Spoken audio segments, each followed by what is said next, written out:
Okay, today on the podcast, I am joined by Randy Picht and Leah Becerra. Randy is the executive director of the Reynolds Journalism Institute, and Leah, just had it pulled up, is the product director for the Reynolds Journalism Institute. And they reached out and they have launched, as of this recording, like today, have launched a new project called the News Media Help Desk. And I think some folks in the audience would be very interested in it. So, Randy, Leah, thank you both for joining me. Appreciate it. Thanks for having us, Paul. Yeah, yeah. So this is kind of our first time meeting also. I don't know who wants to jump in first. We can kind of go back and forth. If you could maybe each give me just a real brief background on, like, say, the Reynolds Journalism Institute and kind of your work there, just to kind of set the stage, and then we can dive into the other stuff. Yeah, so RJI was opened in 2008 here at the University of Missouri at the Missouri School of Journalism. We'll call it Mizzou. And, it was set up by the Donald W. Reynolds Foundation to support journalism and basically be a home for research and for practical innovation that can help local news. So every day we come to work and we think about how can we do something that will help a journalist somewhere. So we do things. Our cornerstone project is a fellowship program where people from the industry can bring us ideas and we provide some funding and some support to help them along. We have a national student competition. We have a lot of different things. So, but anyway, that's kind of what we do here at RJI. That's great. And Leah, you're the product director, so I'll maybe ask you a little bit, kind of introduce the this News Media Help Desk. Anything else? Yeah. Yeah, go for it. Yeah. So I was brought on earlier this year and to kind of lead the building of this project of the creation of News Media Help Desk. And that's actually a project that RJI is doing with the Local Media Consortium. So they are our partners on this. And it's sort of like through our combined powers that we are creating this one-stop shop to help local newsrooms with, the digital issues that we all face because technology changes fast. So if you have a digital platform that you're publishing on, you kind of have to keep up with those changes, and that could be really tough. So we started just kind of talking about our vision for this thing, and we all agreed that, technology changes so quickly. Wouldn't it be great if there was just one place that you could go to get your questions answered, to get ideas, get information, and maybe even get help like actually doing something. So RJI, we kind of handle the content, the research, case studies, articles, and this cool tool that maybe we can talk more about called the scorecard. And then LMC has sort of been operating this business called Digital On Demand Services for a few years, actually, and they support local newsrooms with fractional services. So we have sort of scooped up, we call it DODS affectionately, and we sort of scooped up DODS underneath the News Media Help Desk umbrella so that we can really support newsrooms from many different angles. Being the product director on this project, that's making a website, that's creating processes so that we can do this regularly. So we just launched the website today, and we do have some content up there right now. But the hope is that we're publishing regularly, we're collecting toolkits, resources, information, and we'll even have a monthly newsletter that will come out next week. That's excellent. And this is just like a free resource for journal. Like this podcast is aimed at local media in specific, but there's people from other news media organizations also out there. But it's just a free resource. You can just go look at it. Don't need anything else. Yeah. Exactly. So yeah, the help desk is free. And if a newsroom actually wants help getting something done through DODS, there is a fee when it comes to that. But LMC has really done a great job sort of like pre-negotiating contracts. So it's transparent pricing and it's affordable. Excellent. Yeah. Yeah, go ahead, Randy. I'll just add, we were able to do this because the Knight Foundation gave us a $2.5 million grant for over 3 years to try to kind of build the runway for this. And so we're very lucky that they invested in this project. And kind of like Leah was saying, the way this got started was at a breakfast meeting where someone from Knight was Duck Liu, who is our program officer, asked me, well, what do you think local newsrooms need? And I said, well, they need help with digital technology. And he said, oh, yeah, okay, well, how would we do that? And I was like, well, my first response was, You know, Wirecutter from the New York Times? Why don't we have a Wirecutter for journalism? And when people come and look at News Media Help Desk and look at the scorecard, I think they'll see some of that influence, if you will. But that's how this kind of all got started a couple of years ago. When you say, it helps journalists and media companies, I guess, kind of stay up to date with technology. I mean, obviously, the big one that comes to mind is AI. It changes every day. But I mean, is this across the board? If I say I'm a local media publisher and I've grown and I need like a CMS now and I have no idea what I'm looking for, there's just a random thing that came up. Like, are there different like categories like that they can go look at Yeah, across the board? definitely. Yeah. Definitely. I mean, we just got started, so we sort of had like a group of launch content, but we hope to sort of amass guides and case studies that cover more ground for sort of just those core utilities that you need to just function as a digital newsroom. But yes, we're also thinking about AI too. Yeah, I knew it was going to come up. It comes up on every podcast lately. But I like the idea of the wire cutter for journalism and, the kind of breakfast conversation you were talking about with was it Duck Lou? Is that who you said? Yep, Duck Lou And, from the night. Yeah, he's yeah, great. yeah, we've gone back and forth on LinkedIn a few times. I've never met him face to face. I need to get on a longer call with him. What would you say, I'm assuming you spent a lot of time talking to newsrooms and stuff. What are the most pressing kind of needs that they're looking for right now? Like in terms of the resources that are being offered by the news media help desk. I'll just Are there any at the top of the list? Yeah. I'll tell one quick. I mean, we're gonna just agree that AI is always now. Everybody wants to hear about AI. But when I was talking to this as we were building this and giving people a heads up, I was talking to a group in Kansas City. And the idea of having tools and applications, a place where they could go and get this information. And I mentioned a few, like if you want an email newsletter or, whatever. And when I got to philanthropy and donations, a lot of people, looked up from their dinner and said, "What did he just say?" So I would say that's something that is of interest right now, and we have some of that in the scorecard to help people evaluate that. So that was kind of just an immediate reaction to kind of what you're asking about. And I don't know, Leah, do you have an example or two? Yeah, I mean, I think it ties in to the larger issue of just like how does a newsroom stay sustainable right now? The business landscape is changing as technology is changing, and literally just how you pay for the creation of news is the number one issue that I think a lot of people are thinking about. That touches on AI, just because for the past decade it's been search or whatever, and with things like AI overview, where newsrooms are losing traffic from search. So that's just, one example of just how it plays out when you start talking about sustainability. So we are kind of keeping that in the back of our mind as we're thinking about what kind of content to publish and what type of stories that we want to tell. So, one of the case studies that we published today was with Outlier Media, and it's talking about how they switched to Fundraise Up as their fundraising tool for their website for like getting donations and things like that. And it really gets into specifics about how, the tools that they came from. It talks a little bit about their tech stack, and it talks about,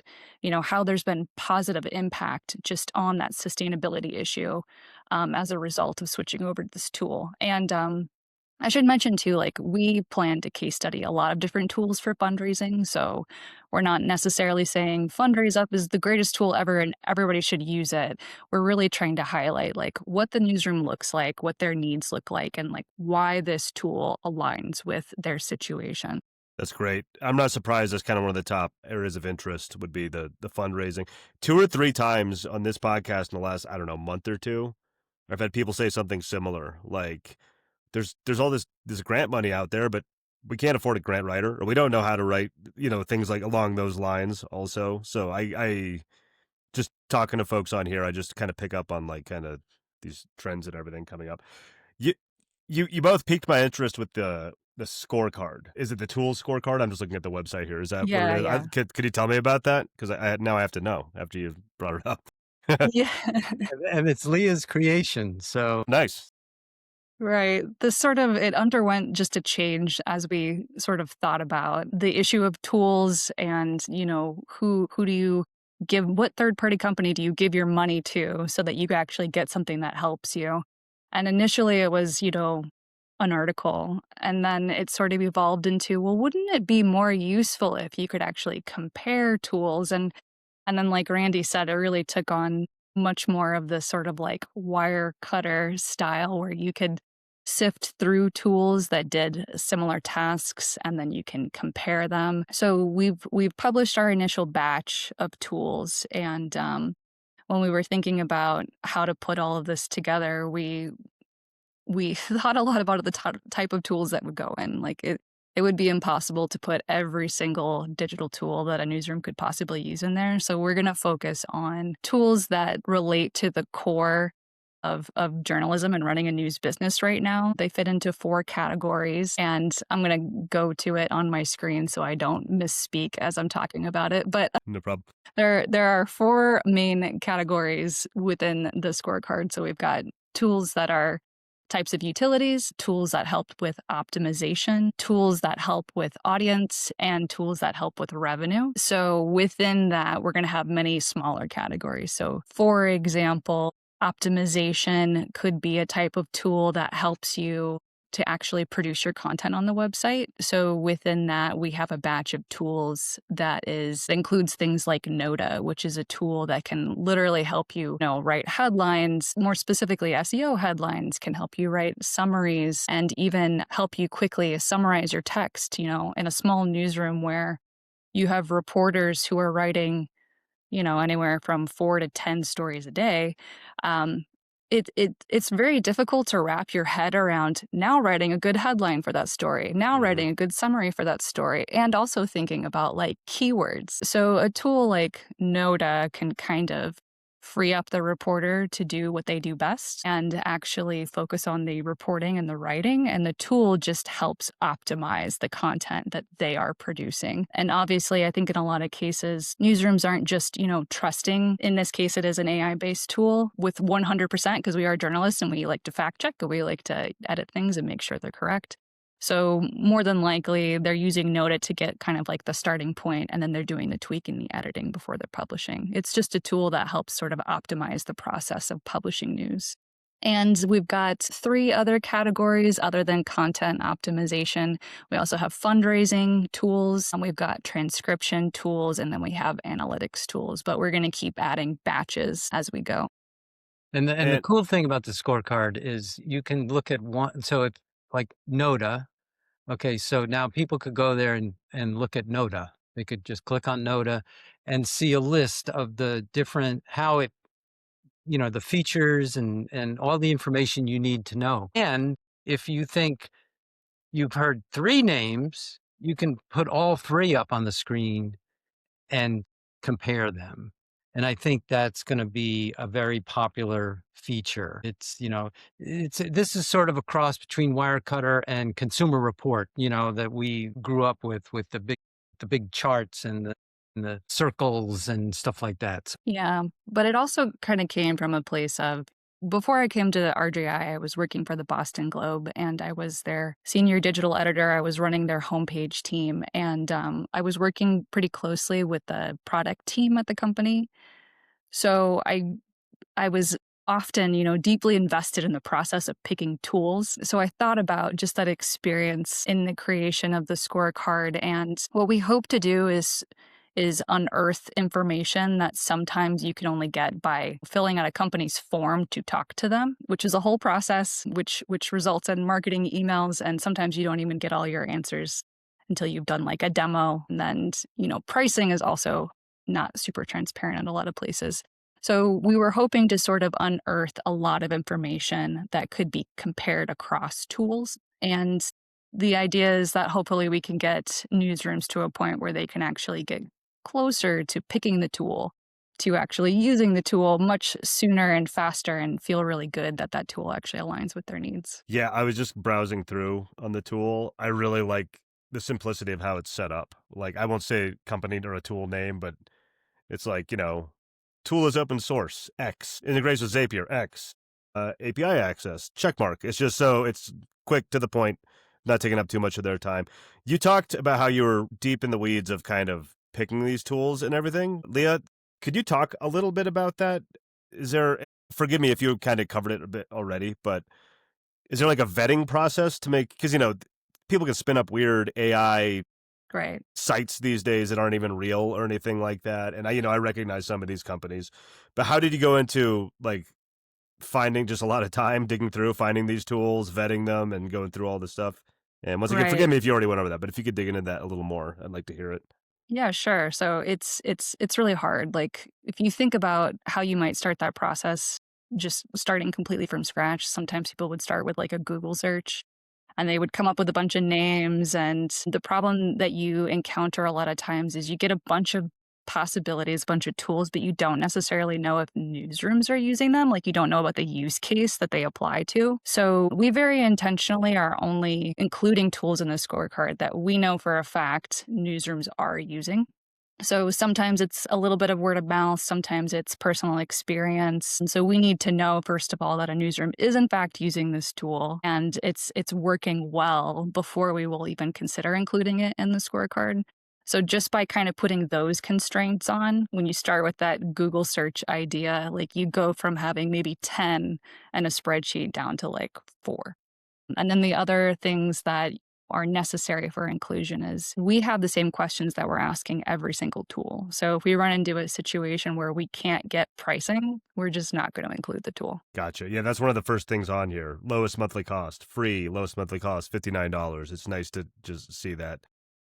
Right. And it's not like going to a grocery store and it being a price tag. I think most news publishers kind of know that the prices may change depending on their situation or their Right. traffic or whatever, but it's good to have sort of a ballpark in mind at least. Yeah, yeah. And yeah, I mean, I run a business where I work with publishers, and like you said it really well. A small hyper-local publication has different needs than like a city regional or something along those lines. So things kind of fluctuate from there. And yeah, it's also very helpful that you did all this work. Just in my own business, in my own life, I was nodding vigorously there. When you try looking at a tool, and then they also get into like weird industry jargon you might not understand, like on the tool. I'm like, I'm not sure what this is trying to tell me. So it's good. How long did it take you to put this together? And could you talk also about the timeline of the whole project? Sorry. Yeah. So when did I start, Randy? Was it like in March or something March. like that? The March. Right. So it's for just the tools that you're seeing in there. I don't think we started, researching those tools right away in March. But I think probably by like May, we had sort of identified groups of tools that we wanted to do. So from roughly May to like last week, we were still finalizing details for some of these tools. So it takes a while. And I think sometimes too, you're right about jargon. We have a question in the scorecard about like whether or not you can create workspaces. It's this idea that, usually applies to bigger companies, but like if you have teams and you want those teams to have like their personal private silos, that's kind of what workspaces will do for you. But if you go to a lot of tools websites, they don't necessarily use that term, or they use like a phrase that loosely sounds similar. So a lot of times it's just like reaching out to the company to clarify, like, do you actually do this? Or what all is involved in making this type of thing happen. So it's a lot of, finding the information, clarifying the information. And yeah, it takes quite a bit of time. Yeah, and that's one thing not to just gloss over is that so we're getting information from the company's website, but we're often calling the companies to ask specific questions when the information is not there or when it is jargon and we don't understand it. So sometimes it can take a little bit more time than others, Right. depending on what's there. And the other thing I'll say about the scorecard is, um, a number of the questions are the same for every single tool or application, but then there's some unique questions based on what that category is doing. Like Leah mentioned, workspaces. So some of the tools are not going to need to know, or they're not going to be involved in that. So we don't ask that question. So you get the benefit of the basic information for everybody, but then there's that customization aspect that really gets into the heart of the matter for why you're using the tool. We want to ask these 3 questions that are really going to make a difference in terms of whether you like it or not. Right. So, for instance, for our transcription tools that we launched with, they have category specific questions about just the core feature of transcribing audio into text. So, some of the things that are important to journalists are things like, can it transcribe in different languages? Can it identify when there are multiple speakers? And can you edit the transcript after the fact? But those questions wouldn't necessarily apply to like a content production tool or an analytics tool. So we don't include those when you pull up a different category. I usually would ask, like on a podcast like this, what the reception has been like, but you literally launched today. Do you have any insight? Can you see any traffic or anything like that? Or was there any kind of feedback going into the product launching and everything like that you've gotten from newsrooms or anything? Well, I think Randy, myself, our partners at the LMC, like we've all attended conferences and we've been talking about this project a lot. And just in having those one-on-one conversations, or sometimes, you have a situation where you're at a table of people and everybody's working in the news industry. When you start talking about, the pain points that we're trying to address, people are like, oh, yeah, that would be really helpful. I'm so glad you're making that.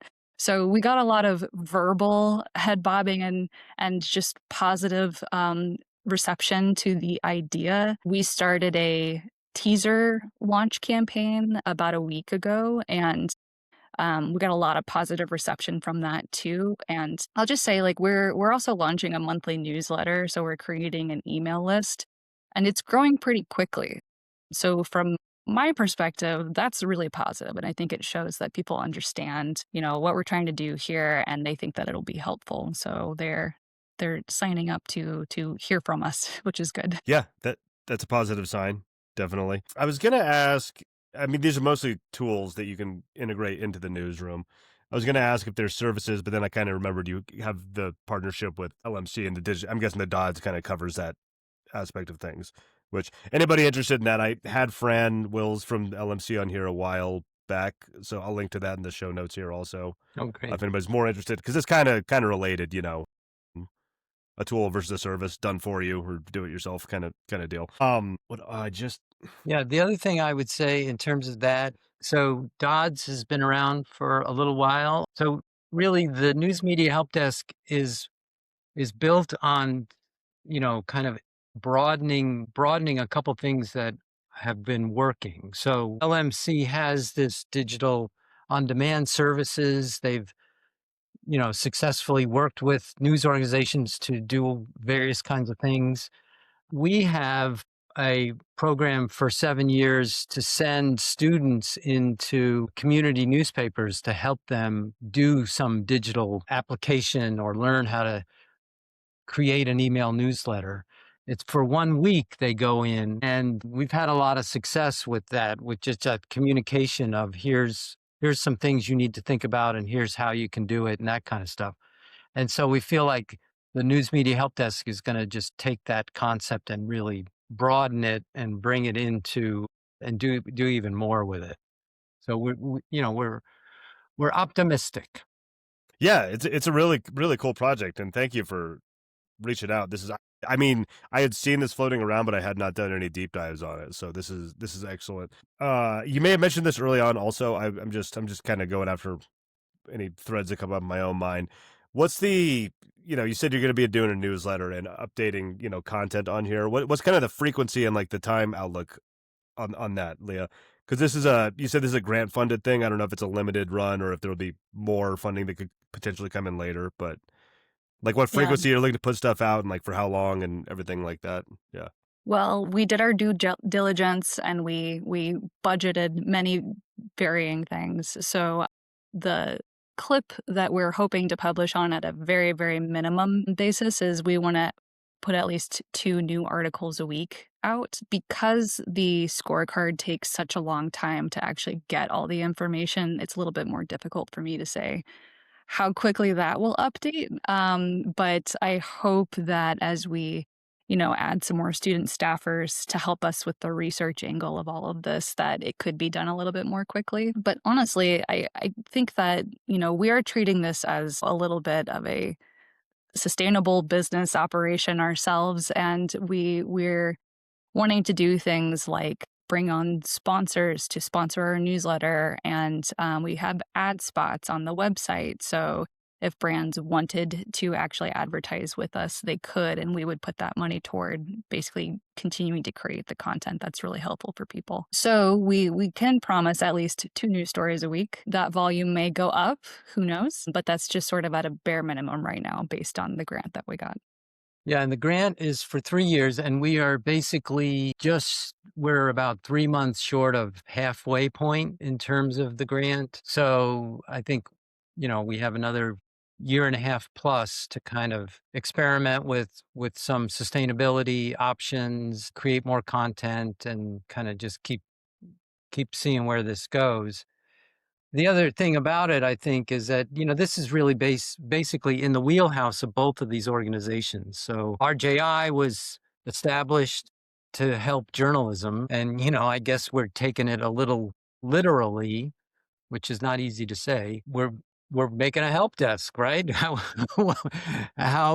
literal can you get? And Local Media Consortium, their history, they were founded for the same reason, is to help the local news ecosystem.